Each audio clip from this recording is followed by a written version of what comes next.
lo que ocurrió es publicamos estas entrevistas con un muy reconocido líder pandillero que revela la interioridad de los acuerdos con el presidente Bukele. Estas entrevistas... Dame un segundo. ¿Por qué es muy reconocido Charlie? Charlie protagonizó un documental de la BBC que se emitió en 2005, que es, según mi criterio, el mejor documental que se ha hecho sobre el fenómeno de pandillas en El Salvador, y se convirtió en una cara muy reconocida. Casi adolescente. Tenía 16 años Charlie cuando ya era líder de una célula de su organización, el Barrio 18 Revolucionarios. De manera que este es un muchacho que se crió básicamente como pandillero y cuya voz era muy poderosa al interior de su estructura criminal, porque además controlaba una zona de mucho alcance, digamos, en la capital. Es decir, Charlie, dentro de su estructura, era uno de los líderes más reconocidos por los salvadoreños, digamos. Y por lo tanto, las revelaciones que hace esta persona, que además fue capturada en pleno régimen de excepción, cuando el gobierno de El Salvador emprendió, digamos, la jornada de capturas masivas que lleva 3 años en El Salvador y donde han sido detenidos campesinos, maestros, estudiantes, obreros. Pandilleros. Y pandilleros, y sorprende que este señor fue capturado y liberado 3 horas después de su captura por una misteriosa llamada que alertó a los oficiales de policía que debían dejarlo libre.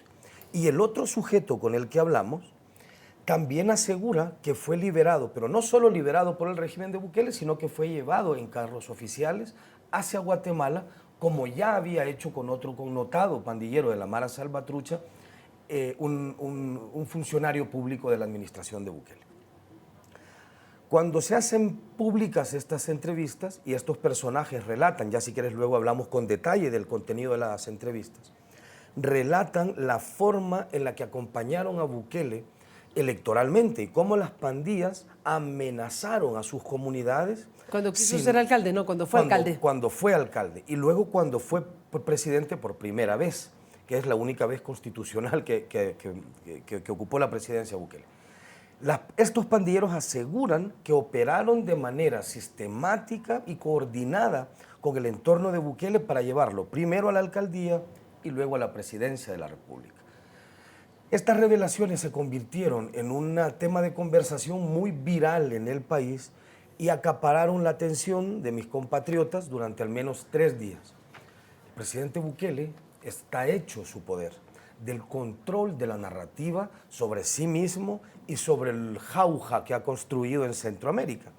De manera que perder el control de la narrativa es para él muy peligroso, sobre todo en un momento en que se está perfilando frente al mundo como una especie de modelo de combate a la criminalidad y que están de amigos con Trump alquilándole, digamos, una cárcel de máxima seguridad, que es un agujero negro de legalidad para encarcelar a cualquier persona que le mande Trump. En este momento, las revelaciones de estos pandilleros que aseguran haber sido socios y parte de la estructura que le concedió el poder absoluto a Bukele, tienen una connotación particularmente fuerte.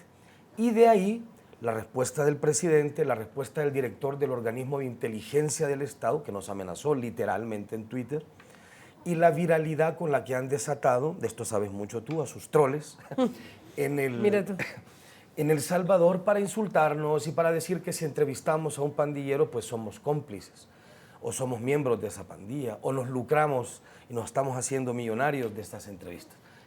¿Qué cosa nueva te contaré a ti de qué dirán los troles? ¿De qué dirán los troles?